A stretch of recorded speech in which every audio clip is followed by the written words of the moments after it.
Voice Media. The last 2 years have not been kind in the world of losing beloved celebrities. Eric Dane's passing was heartbreaking. R.I.P. McSteamy. And you just happen to think about James Vanderbeek and then look it up. And you're like, oh, he's sick? And then he died like the next day. Yeah. Yeah. Timing. I know. Isn't it weird how your brain does that sometimes? Like you just think about something that you haven't thought about in forever. And then it's like, oh, okay, well, literally that sucks. forever. We are definitely no strangers to talking about impactful celebrity deaths on this show. One of the first episodes Amber joined me for on here was talking about the death of Brandon Lee. If you haven't checked that one out, I personally highly recommend it.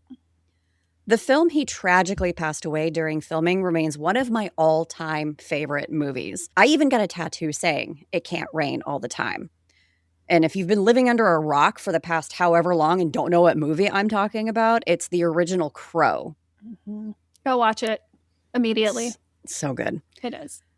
You know, it's no surprise that death comes for us all, but how it comes can be a shock. Today, we are going to go over 8 celebrities lost to freak accidents and homicides. Some of these stories could be full episodes all on their own, so we're just going to lightly touch on all of them. But if you wouldn't mind hearing a full episode on one of them, be sure to let us know. Before we dive in, let's hear our riddle for the day. I am something that can break hearts, but I don't have a body. I can leave you questioning everything, yet I can't be seen. What am I? Stay tuned to the end to find out the answer. That one is interesting.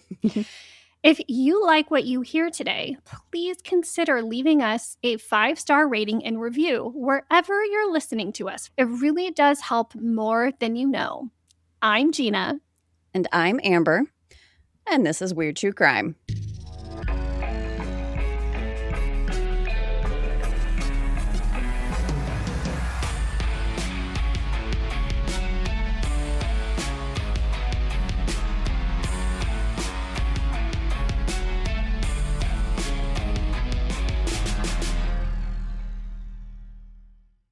We're starting with Selena Quintanilla Perez. And honestly, where do you even begin with Selena? Well, she was born April 16th, 1971 in Lake Jackson, Texas, to her dad, Abraham, who was a musician himself, and her mom, Marcella. By the time she was 10 years old, she was the lead singer of her family's band, alongside her brother A.B. and her sister, Suzette. They were out here playing weddings and clubs all across Texas. At 10! I was playing with Barbies at 10 and troll dolls. I loved me some troll dolls. Same. I was playing in the dirt with Hot Wheels. So.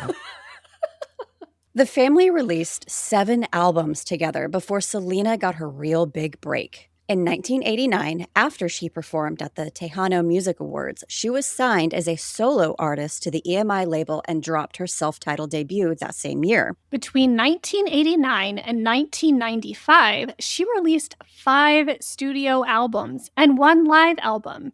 In 1994, she won a Grammy for Best Mexican American Album. And she had this incredible sense of style. She ended up opening 2 boutiques, selling her own clothing and jewelry line in San Antonio and Corpus Christi. And of course, love was in the mix too. Chris Perez joined the band as the lead guitarist, and they secretly started dating in 1990. They got married on April 2nd, 1992, which her dad was not happy about initially, but that's a whole other episode. So, enter Yolanda Saldivar. After attending one of Selena's concerts, Yolanda encouraged Abraham to start a fan club for Selena. She became the fan club president and eventually moved into managing Selena's boutique in San Antonio. On March 31st, 1995, Selena went to meet Yolanda at her motel in Corpus Christi to discuss some financial concerns she had about how Yolanda was running things. And Yolanda shot her in the back as Selena was running out of the room. Selena managed to run to the lobby, and she told the staff who shot her before she collapsed. She passed away later that afternoon. She was 23 years old. Yolanda was apprehended after a 9-hour standoff with the police in that motel parking lot. During her trial in October 1995, she claimed the shooting was accidental. The jury wasn't buying it. She was convicted of first-degree murder and sentenced to life in prison. She has filed for parole multiple times and has been denied every single time. She filed again in January of last year and was denied on March 27th, 2025, almost exactly 30 years to the day after she killed Selena. Her next hearing isn't until 2030. Selena was 23. She had so much ahead of her, and Yolanda just took all of that away from her. Not to mention, took her from her family and so many fans who loved her. And what makes it even more painful is the betrayal. This was someone Selena had trusted, someone who had been given an incredible opportunity because of Selena's generosity. It's a gut punch every time. Selena, to this day, I love going out in the wild and seeing someone wearing a Selena shirt. I'm like, yes. Did you know there is a whole ass Selena museum in Corpus Christi? I had no idea. No, it's kind of cool. It's got some of her clothing line and some other stuff in there. Yeah, it would be really cool to go in there. I wonder if you can take pictures and stuff. That would be a cool experience. God, Yolanda, what a nut. I wonder if it's one of those situations where she was a little obsessed with her from the beginning and it just got out of control and ended up with her killing Selena. Did you ever see the J-Lo movie where she played Selena? No, because I don't like J-Lo. Fair, but that was kind of the vibe that Yolanda gave, that they portrayed Yolanda in that movie. So I wouldn't be surprised. It's very easy to ignore those red flags when people give them off. It's just so sad because she was so young and gave Yolanda this opportunity that she took advantage of and then ended up killing her. I don't understand how she could say it was accidental when she shot her in the back. How do you accidentally shoot someone in the back?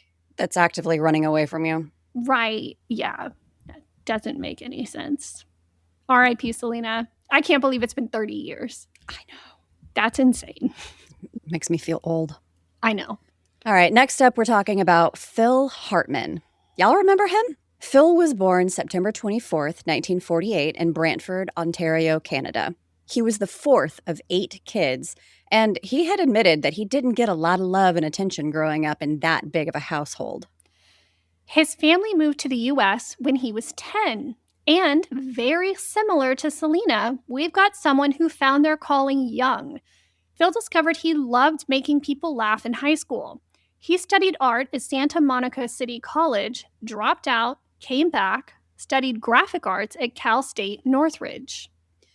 He actually designed album covers and logos for bands, one of them being America. The band that did A Horse with No Name. I had no idea. Yeah. But his real passion was improv. By 1979, he was one of the top stars at the Groundlings in Los Angeles. That's where he became close with Paul Reubens, and together they created the Pee Wee Herman Show. Paul Reubens, man. And then in 1986, he joined the cast of SNL for season 12. His Bill Clinton impression is still talked about to this day. He left Saturday Night Live in 1994 and went on to star in news radio from 1995 to 1998. And of course, he was a voice on The Simpsons, which is where I really remember him from. He just had that iconic voice. He did. I loved him on news radio. That show was so funny. Never watched it. If it hadn't been for my parents, I wouldn't have watched it. Fair. But I was in love with Phil Hartman. I thought he was one of the funniest people. He was hilarious. On the personal side, Phil had been married twice before meeting Bryn Omdahl, a former model and aspiring actress. They had 2 children together, Sean and Bergen. But the marriage was rocky. Reports from friends say their arguments could turn physical, with Bryn sometimes escalating things. Phil was apparently so committed to making the marriage work that he was even considering retiring from acting. He never did, but he did try to support Bryn's acting career while she was struggling with addiction. On the night of May 27th, 1998, neighbors reported the couple had a heated argument, which apparently wasn't unusual. Then, in the early morning of May 28th, around 3 a.m., Bryn entered Phil's bedroom while he was asleep. She was armed with a .38 caliber revolver, and she shot him between the eyes, in the throat, and in the upper chest. She drove to a friend's house afterwards and confessed. The friend, Ron Douglas, didn't believe her. He drove back to the house with her to check. And when he saw Phil, he called 911 at 6:20 in the morning. And then things got even worse. Bryn locked herself in the same bedroom and took her own life with another firearm. Her autopsy found cocaine, alcohol, and antidepressants in her system.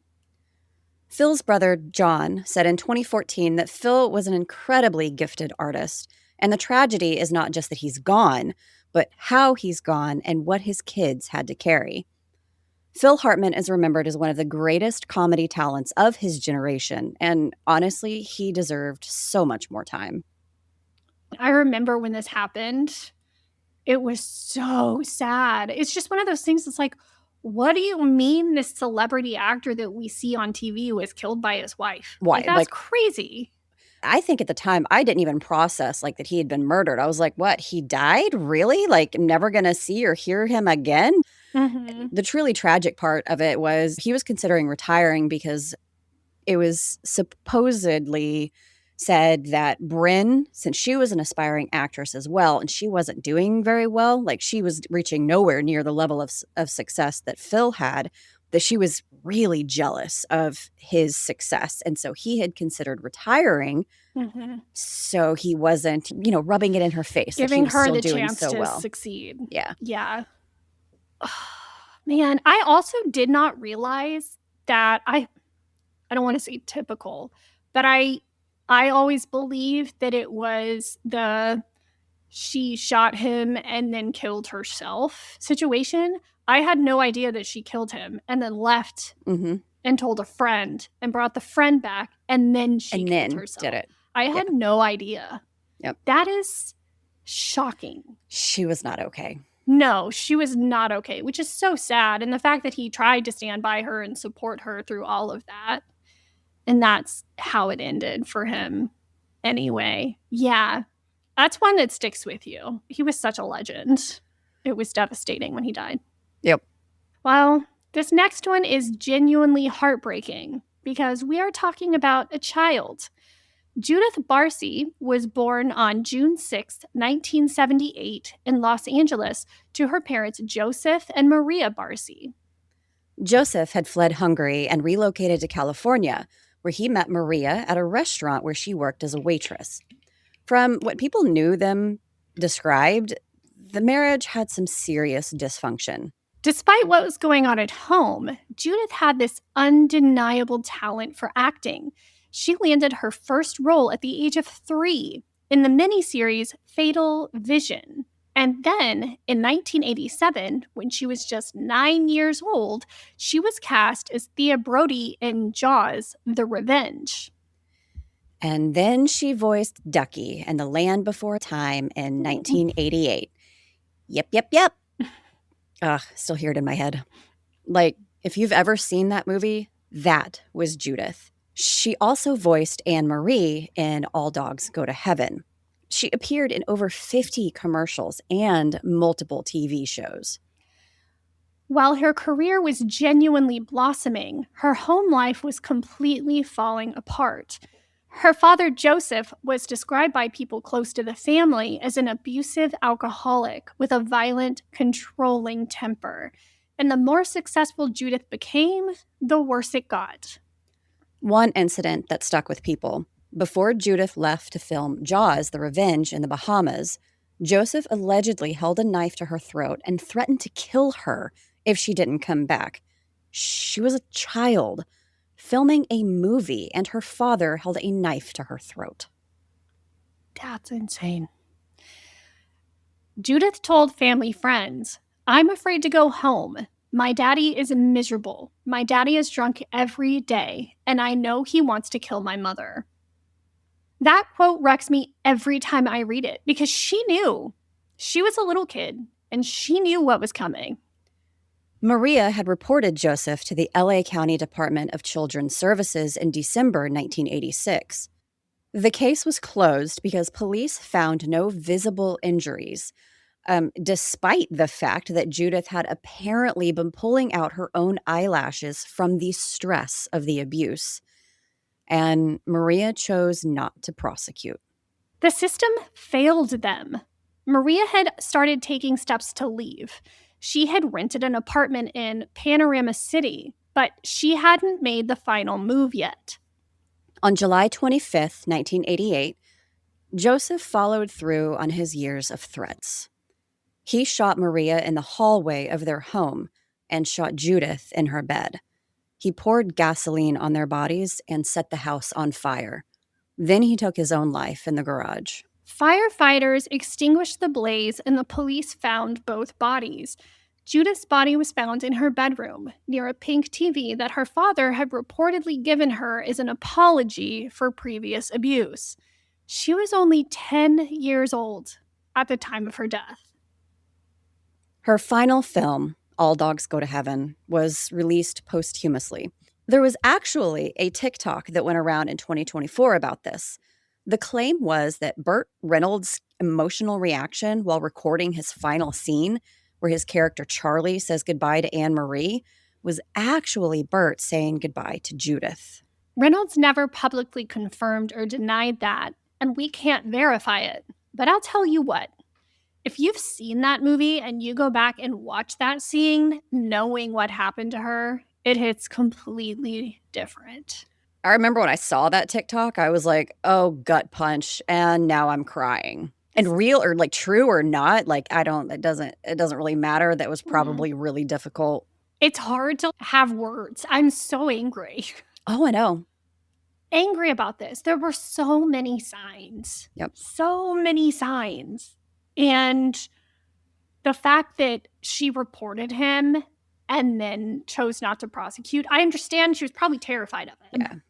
You know, it's not her fault. With good reason, obviously. But the fact that other people saw those signs too, and I understand not wanting to put your foot in a place where it doesn't necessarily belong, but it's just sad because it seems like there maybe was a chance that there could have been a different outcome here if somebody had kind of spoken up or stood up for them or like helped them get out of the situation a little bit, but it's nobody else's fault but his. No, it's his entirely for being jealous of his own child. Well, we're now moving on to Owen Hart.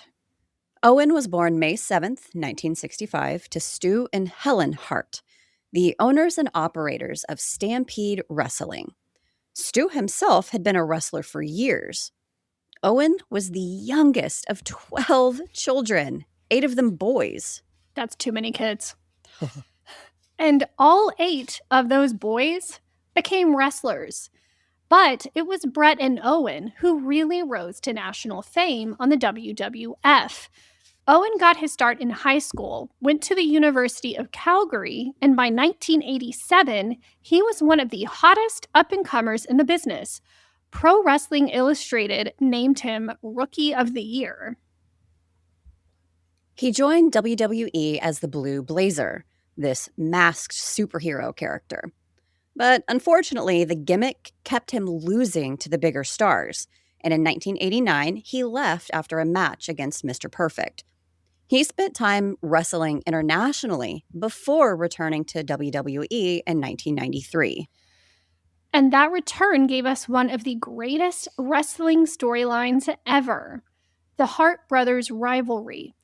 Brett was the top good guy of the company, and they set up this slow build where Owen transformed from the sweet younger brother into this genuinely compelling villain. By 1999, Owens was tired of being the villain and was ready to bring back the Blue Blazer as kind of a comedic comeback. And that decision, combined with one really terrible piece of equipment, cost him his life.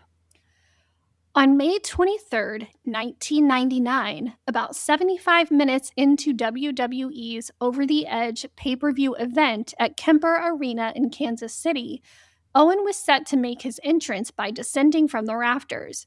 He'd done this stunt before. He was hooked to a cable and was being lowered toward the ring. Instead, he fell 78 feet. A 15-year-old fan at the event told CNN, "We thought it was a doll at first. We thought they were just playing with us." The audience genuinely had no idea it was real until they saw medics rush the ring. Owen was transported to Truman Medical Center where he was pronounced dead. He was 34 years old. Investigators later determined that a subtle movement had triggered the quick-release harness to unhitch prematurely. And here's where it gets even more enraging. After the McMahon docuseries on Netflix in 2024, Owen's wife, Martha, released a statement saying the documentary allowed McMahon to claim it wasn't our fault. Martha said the equipment Owen was using was never designed for a rappelling stunt. It was designed for dragging people behind cars on film sets and had a clip that released with only 6 pounds of pressure. A rigging expert has specifically warned against it. She called it pure negligence. Owen Hart was 2 years from retirement. Vince McMahon, who was the president of the company at the time himself, called it the worst thing to ever happen to the business to the nicest guy who was ever in the business. Martha has dedicated her life to making sure his death meant something. Did you watch that documentary? I didn't. I was just never really big into wrestling. Like, there was a time when, like, Shawn Michaels, the Heartbreak Kid, like, I went and saw, like, a live thing, but I don't know. It was so over the top and kind of cringe and corny, but, like, I mean, it was pure entertainment. I'll give him that. Corey was a huge wrestling fan because it was like a thing that he and his cousin did with their grandfather. And so it was this huge family bonding thing, and they watched it every Monday, and they would go to live shows. It was a whole thing. And so he has a lot of memories about when this happened. And we watch a lot of wrestling documentaries because it's really interesting to him. It's very interesting. Like, the world of wrestling is so, watching it, you're like, this is insane. But the theatrics and the information behind it is so interesting. But I remember watching this and being like, McMahon is a piece of shit. Like, the way that he talked about this and dismissed it, and it's like, it's not our fault. These things happen, when obviously they knew that this piece of equipment shouldn't have been used like this. 6 pounds of pressure? Yeah, no, that shouldn't have happened. There's no reason it should have happened except they were just cutting corners. Oh, absolutely. How can we make this happen without having to, like, invest more money or, like, get something else? Necessary. Yeah, it was easily avoidable if they had just taken a little more time to care. Just a little bit. Now we're moving on to Aaliyah. Born January 16th, 1978 in Brooklyn, New York, her full name was Aaliyah Dana Houghton. Her name means the highest, most exalted one. Her parents chose it based on the hopes they had for a daughter, and she absolutely lived up to it. At age 10, she was on Star Search. At age 11, she had a 5-night run performing with Gladys Knight in Las Vegas. Vegas! As a child! That's awesome. I've never even been to Vegas. Well, I mean, at the time of this recording, I haven't. She also graduated from the Detroit Performing Arts School in 1997 with a 4.0 GPA. In 1994, when she was just 14, she released Age Ain't Nothing But a Number. The lead single, Back and Forth, hit the top 5 on the Billboard Hot 100 and went to number 1 on the R&B charts. She was nervous about whether people would accept it, and they absolutely did. And her style, the baggy pants, the oversized shirts. She said she just always wore her dad and brother's clothes, and that became her thing. She said she was never going to wear a dress or carry a purse. And then she showed up at the MTV Awards completely stunning in a gown and just owned the room. She was absolutely stunning. It didn't matter what she wore. No. She was just, like, so cool all the time. Oh, I know. Yeah. Her 1996 album, One in a Million, was huge. featuring Timbaland, Missy Elliott, and it really helped establish that late 90s R&B sound. By 1998, she had Are You That Somebody from the Dr. Dolittle soundtrack. You know, the baby sounds, we all heard them just now in our heads. That's still one of my favorite songs. She also crossed into film. Romeo Must Die with Jet Li in 2000, and then in 2001, she played Queen Akasha in Queen of the Damned, based on Anne Rice's Vampire Chronicles. She had actually read all the books and got to talk to Anne Rice, who was thrilled with her casting. That's really cool. Her self-titled album, Aaliyah, came out in July 2001, debuted at number 2 on the US charts, sold millions worldwide. She was 22 years old and at the absolute peak of her career, with film projects already lined up. On August 25th, 2001, just weeks after that album dropped, Aaliyah and 8 others boarded a small chartered twin-engine Cessna 402B in the Bahamas after finishing the music video for Rock the Boat. The plane crashed shortly after takeoff. The wings shattered on impact. The engine and landing gear were torn off. Aaliyah and 5 others died on impact. 3 more died of their injuries the next day. The official cause of death included severe burns and trauma. And the circumstances around the crash are so maddening. The pilot allegedly had cocaine in his urine and traces of alcohol in his stomach during his autopsy. He was not even certified to fly that specific aircraft. The charter company had hired him just days before the crash.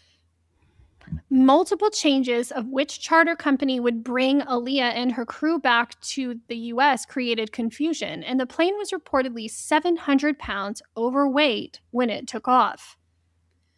An eyewitness on the ground said they watched the plane bank left immediately after takeoff and fall at a frightening speed.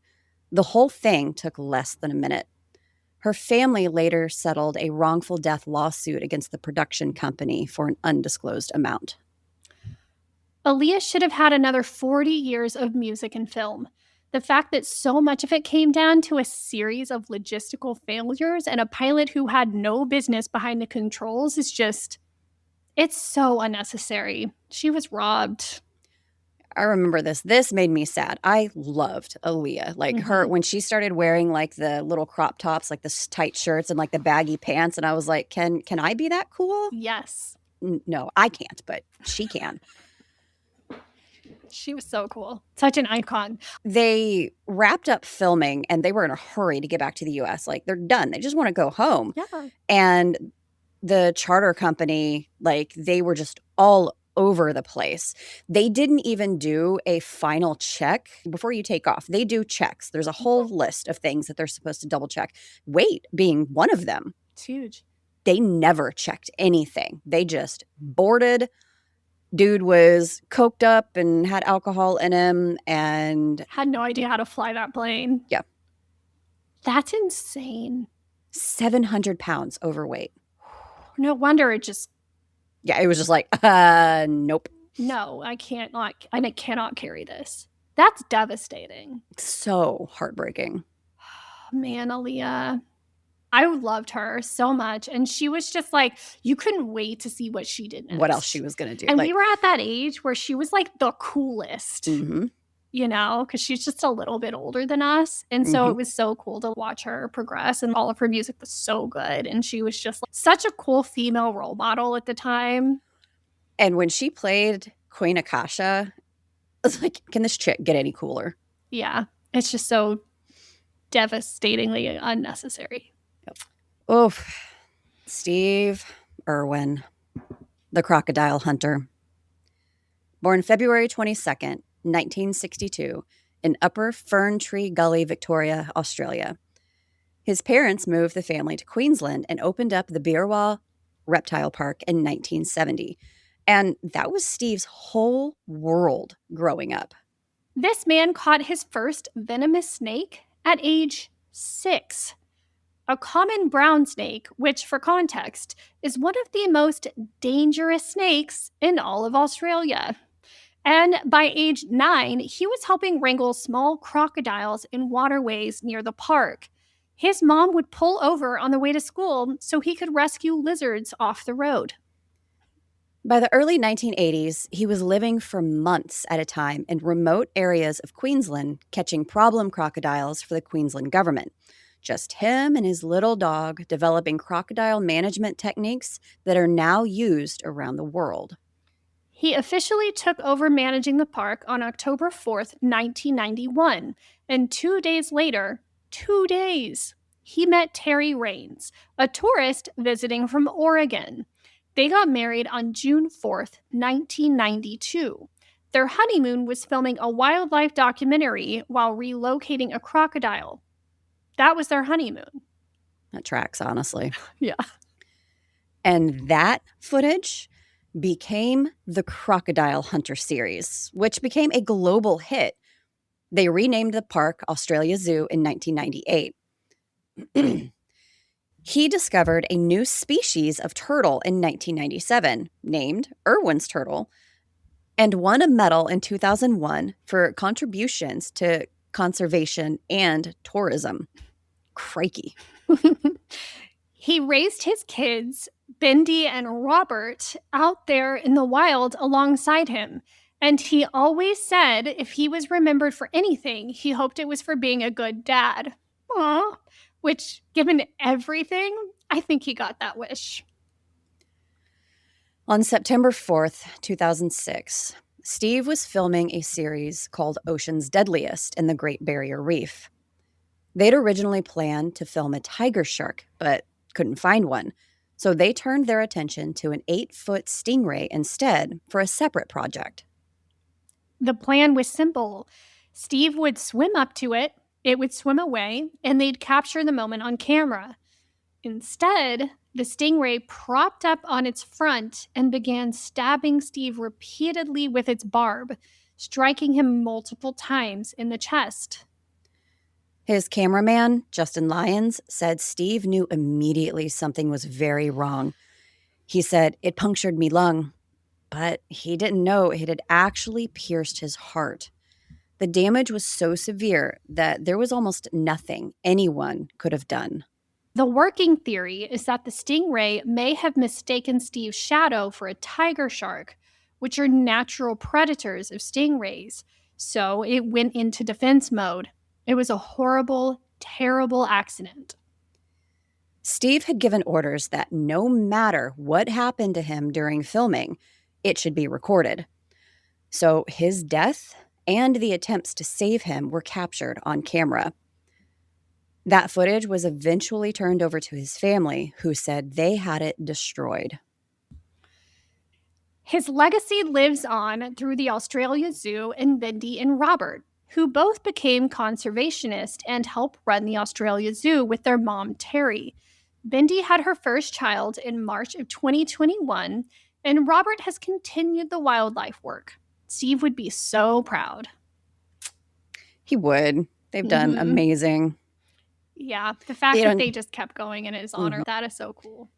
And it's so strange seeing Robert sometimes these days. I'm like, God, you're your dad. You are your dad. Yeah. It's so cool. I get sad every time I see them on anything, though. Well, I mean, Steve Irwin was one of the most beloved people on the face of the earth at that. He was hilarious. He was kind-hearted. The way he treated wildlife. Like, I want to say that he is the reason why I started becoming interested in reptiles, period. Yeah. Because, like, you know, everyone else, there's the stigma around him, but he loved them and he respected them and he wanted to educate people about them. He was so cool. And he was one of the real ones. Like, he was one of the first ones that really did that. Oh, for sure. Yep. It'd be cool to see where he was today and what he was doing. You know, he'd still be wrestling crocs and shit. Absolutely. Yeah. I mean, I don't think anybody's surprised that he died doing something like this. But I am glad that the family got that footage and destroyed it and that it didn't get out to the general public and that it was kept safe. We don't need to see that. Yeah, they only turned it over to the authorities so they could verify his death was accidental. Yeah. I'm glad there was no skeezy person that decided to hand it over to the media or something. Mm-hmm. Like would probably happen now. Happen today. Unfortunately. Yeah. Paul Walker was born on September 12th, 1973 in Glendale, California. His mom had been a model and his dad was an amateur boxer. And together they had 5 kids, Paul being the oldest.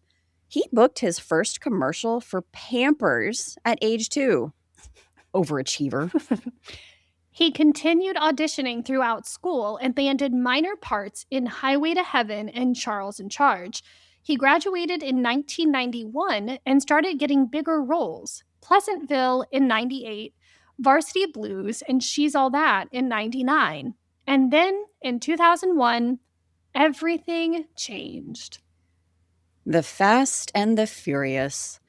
He played undercover cop Brian O'Connor and became an icon. The franchise became one of the biggest in Hollywood history. He also became a dad. His daughter Meadow with his girlfriend Rebecca. And when he wasn't filming, he was racing, surfing, and running his charity. His charity was called Reach Out Worldwide, which he started in 2010 after the earthquake in Haiti. On November 30th, 2013, he had actually planned to spend the day with family, talking about getting a Christmas tree with his mom and his daughter Meadow, who was 15 at the time. He got a text reminding him about a Reach Out Worldwide event for victims of the typhoon in the Philippines, so he headed out. The event went well, and then around 3:30 p.m., his longtime friend and business partner, Roger Rodas, showed up in his 2005 Porsche Carrera GT, a car Paul used to own himself. Paul told someone he'd be back in 5 minutes and got in the car. According to the coroner's report, the vehicle was traveling at approximately 100 miles per hour or more. The driver lost control. The car struck a curb, hit a tree, hit a light post. The passenger side then struck another tree and burst into flames. The report described the vehicle as almost split in half and majorly charred. Paul Walker was 40 years old. I'm going to be 40 in April. That's ugh. Too young. His brothers, Caleb and Cody, stepped in to help the Furious 7 crew finish filming. Paul's daughter, Meadow, now runs the Paul Walker Foundation, focused on ocean conservation and education. She kept his memory and his values alive in the most beautiful way. You can say what you want about the whole Fast and Furious franchise or whatever about Paul's personal life, but the way he died, just, ugh. He was at a charity event to help victims of a devastating typhoon, said he'd be right back, and never returned. I remember to this day exactly where I was and what I was doing when I found out that he had died. I was in the Ross parking lot with my sister-in-law, about to go in and do Christmas shopping. We were sitting in our house when we lived near you, and we only had this little tiny love seat in our living room at the time because we were like waiting for new furniture or something. And we had just finished watching a movie on this tiny little love seat. And then saw the news, I think on Facebook or something, that he died. And Corey is a huge Fast and the Furious fan. Like, the original Fast and the Furious is his favorite movie of all time. He can quote it verbatim from beginning to end, beginning to end. Not surprised. And he was devastated. Oh, I bet. And the fact that it was such a reckless thing to do. Roger, he knew what he was doing. Yeah. The thing that surfaced later on about it was that particular car was just dangerous. And yes, it was a bad decision on their part to travel that fast. And for them to be traveling as fast as they were, where they were, like, yeah, obviously reckless, but they didn't deserve to go out that way. No, not at all. It's kind of ironic that he died the way he did, being like what he was known for. I know. I think that's the biggest thing that's always stuck with me. Yeah. Yeah. Cruel. Ironic and sad. Well, We're closing out today with Naya Rivera. And I'll be honest, this one hit me the hardest when I was putting this episode together. Naya was born January 12th, 1987, in Valencia, California. Her parents divorced when she was 9, and she grew up as the oldest of 3. She was literally born to be in front of a camera. She appeared in Kmart commercials as a baby, and her first real acting job was at age 4 on the CBS sitcom The Royal Family. She had to learn her lines through recitation because she couldn't read yet. That skill stayed with her. She became known on set for memorizing lines faster than anyone. She went on to have roles in The Fresh Prince of Bel-Air, Family Matters, Smart Guy, Baywatch, Even Stevens. And then in 2009, she landed the role that would define her career, Santana Lopez on Glee at the age of 22. She described Santana as a typical mean girl cheerleader who was also really witty and loved boys, which tracks. She said she specifically wanted to be on Glee because it was the chance to sing, dance, and act all in one show. And she was magnificent in that role. Naya was also a real advocate and philanthropist. She worked with the Trevor Project, March of Dimes, GLAAD, Stand Up to Cancer, and many other organizations. She was so much more than a performer. And in 2010, she met Ryan Dorsey, and they got married in 2014. Their son, Josie, was born in September 2015. The marriage had its rough patches. They divorced in 2018 after filing and withdrawing a couple of times. But by all accounts, they had figured out how to co-parent Josie really well. By the summer of 2020, On July 8th, 2020, Naya took 4-year-old Josie to Lake Peru and rented a pontoon boat.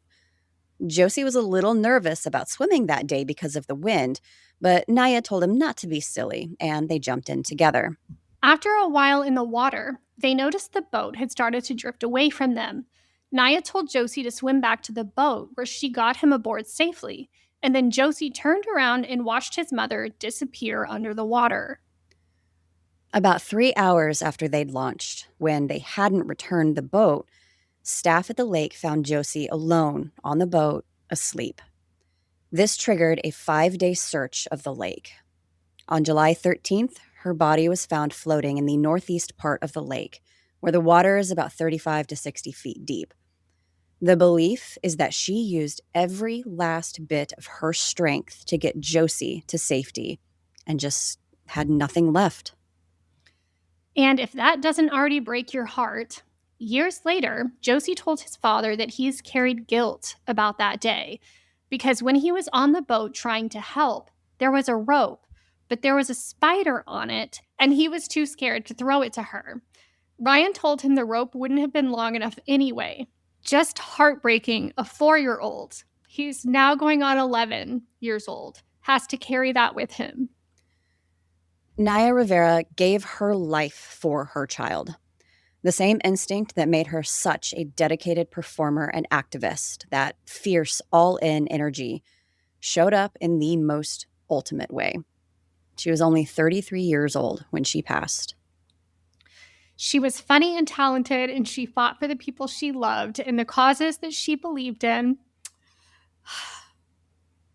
Josie is going to know who his mother was, and that's what matters. Yep, this one hurt. Like, it's just that base instinct of a mother, like, no, get my child to safety, and then you just... Mm-hmm.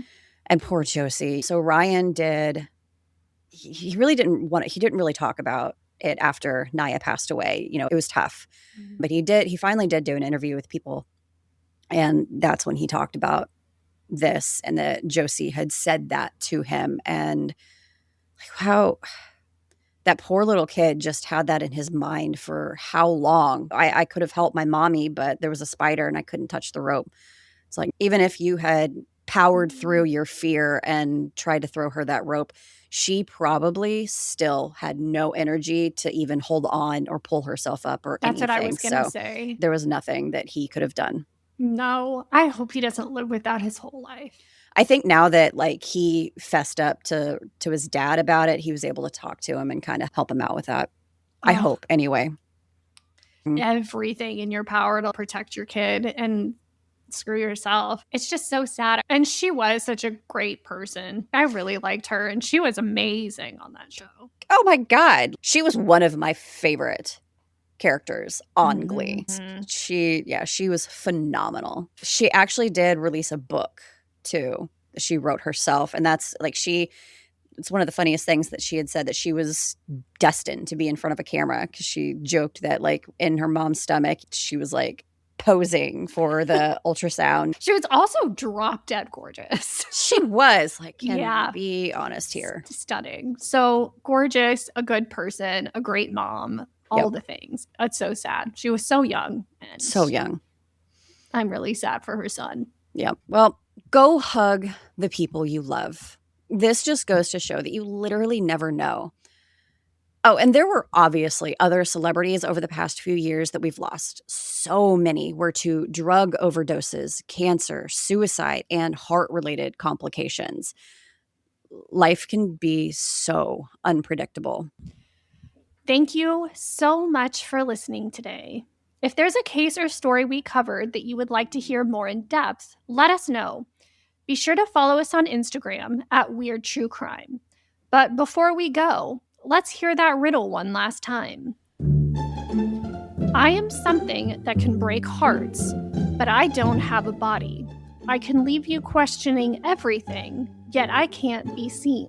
What am I? The answer? A lie. Did you figure it out? No. But that's very clever. Until next time, stay safe.